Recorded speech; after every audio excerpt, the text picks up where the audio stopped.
Is May the 18th, and we have just got some of the first reports that Russian forces have completely pushed Ukraine out of their fortified positions in northwestern Bakhmut.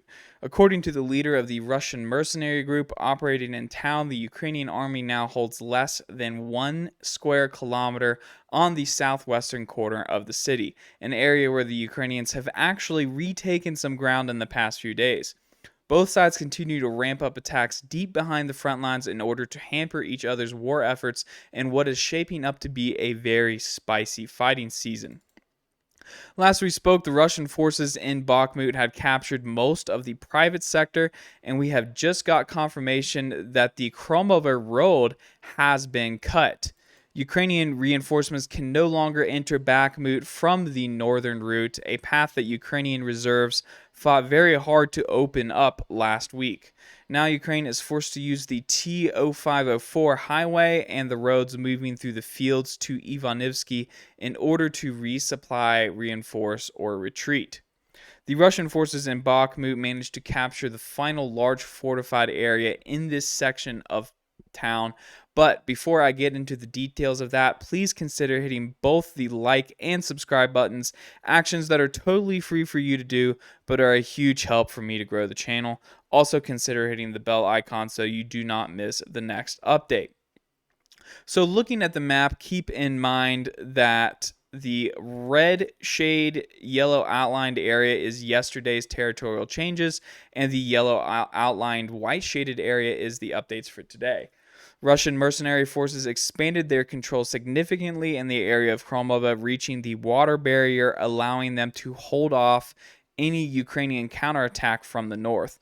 The reservoir in the area, as far as we know, is still full, so there is a possibility that one side or the other can still destroy the dam and release the lake for an additional but temporary defensive advantage.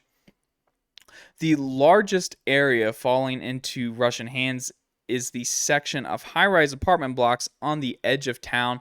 Yesterday, the district was subject to massive bombardment, which probably forced the Ukrainian army to withdraw from the area, allowing the Russians to move in. There is still an area of several houses, though, in this corner of town that is still apparently under Ukrainian control, but at least according to Google Earth, these are not within the city limits. I'm not saying that that really means anything. As long as the Ukrainians are still present in this area, I would consider them to have a presence in Bakhmut.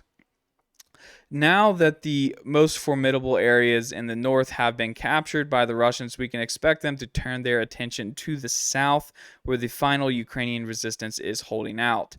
The Russians have actually lost around 1 to 2 city blocks in this area to recent Ukrainian counterattacks, made possible by forcing Russian retreats further to the south and fully reopening the T-0504 highway last week. The Ukrainians did, however, trade this territory for about 4 blocks of the private sector just south of the industrial college. From my perspective, it appears the Ukrainians recaptured almost all of the small high-rise area along with the school, which the Russians have held since March. It's possible the Russian attack on this area will actually come from the northern direction now, as the Russians have been pushing from the east here for several months with little to show for it. As of the making of this video, there are reports of night attacks being carried out by Russian forces on the remaining Ukrainian territories of Bakhmut. So Ukraine has continued to put pressure on the Russian flanks. To the south, the Russians were forced to abandon all of their positions on the western side of the Donbass Canal. For the Ukrainians, eliminating this bridgehead is a relief and a small victory. At the same time, the Ukrainians continue to put pressure on Klishchivka. Some reports suggest that Ukrainian artillery shelling might actually have the upper hand on the Russian forces in the area, and this could result in more territorial changes, so we will watch this area closely. To the north, we have reports of a Russian defeat or partial defeat at Sako Ivanseti. Ukrainian troops began their assault on the small farming villa yesterday.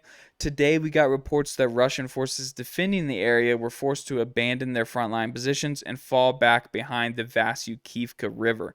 Now, this is a smaller river, but the spring season likely means water flows are high, so the water barrier can serve as a good defensive obstacle for both sides. In other Ukraine war news, we are getting reports from mainstream media about the forming of a coalition to provide Ukraine with advanced Western fighter jets. The jet in question, the American made F 16 Fighting Falcon, is a well designed multi role fighter with a cost of between $15 and $20 million, give or take a couple million, relatively inexpensive as far as NATO aviation equipment is concerned. Just for, and this is a ballpark number, but the new fifth generation F-35 fighters are over $120, $130 million. So these are significantly cheaper than that. There has been about 4,600 of these fighter jets built, and that means that finding available aircraft or parts and munitions to provide the Ukrainians isn't really the issue here. The Ukrainians will have to send pilots to train on the platform. Training on an F 16 bare minimum will take 18 months and, in most cases, closer to 3 years. Unfortunately for Ukraine, they do not have 3 years to spare, especially if that means sending their best pilots abroad. The current deal right now is an offer from both France and the UK to begin the training process for Ukrainian pilots. This likely means classroom instructions and tactics, not getting behind the sticks. While the U.S. Defense Department has expressed openness to allowing operators of the F 16 to transfer their jets to Ukraine, they have not formally endorsed it or offered their own jets in training courses. It is very likely that Ukraine will start to send rookie pilots to France and the UK while their veterans continue to fight against Russia with the current fleet of Su-24s, Su-25s, Su-27s, and MiG-29s. At this point, without a concrete plan in place for expedited training and delivery of jets, Ukraine probably won't have F-16s in their arsenal until the conflict with Russia has ended. Without the potential deep strike capabilities that the F 16 provides, Ukraine has been resorting to other tactics for disrupting Russian supply chains. A mix of small drones, spies, and sabotage groups infiltrate Russia in every direction, doing whatever they can to slow down the Russian war machine. A particularly successful tactic for Ukraine has been to sabotage Russian railroads, which has resulted in 3 derailed Russian trains, 2 in the Bryansk region last month, and a third just this morning on the rail line that runs between Sevastopol and Simferopol on the Crimean Peninsula. While the train that derailed on the Crimean Peninsula was not a military train, as seen in the photographs, the primary cargo appears to be grain. Regardless of that, a derailed train will cause an entire rail line to become inoperable for as much as 24 to 48 hours, depending on how bad the derailment is. When I was just a young lad, I actually worked for a railroad and I got to see a passenger train derailment. Luckily, nobody was hurt, so I can say, as an 18-year-old, I thought it was kind of cool. But what was not cool was how big of a pain in the ass it was to get a single train car back on the tracks. Actions like this could do a lot to disrupt Russian logistics. Russia is the largest country on Earth. Even in the westernmost regions, the population and infrastructure is still very spread out. It is impossible to guard tens of thousands of miles of railroad track and hundreds of sensitive military and economic sites. However, Russia does not sit back and just let these attacks happen. Since the options for prevention are very few, the only option or the only real path is retaliation. Russia has been hammering Ukrainian logistics sites and ammunition dumps across Ukraine for weeks now with long-range missiles. While some areas of Ukraine, like Kyiv, are protected by modern air defense systems, and reduce Russian success rates, most of Ukraine appears to have enormous gaps in air defense coverage. Just last night, Russia launched another missile attack on Ukraine that led to detonations in Odessa, Khmelnytsky, Kyiv, and Kharkiv. This is very much an undercovered aspect of the Ukraine war at the moment. You're not going to get very many stories like this in the mainstream media.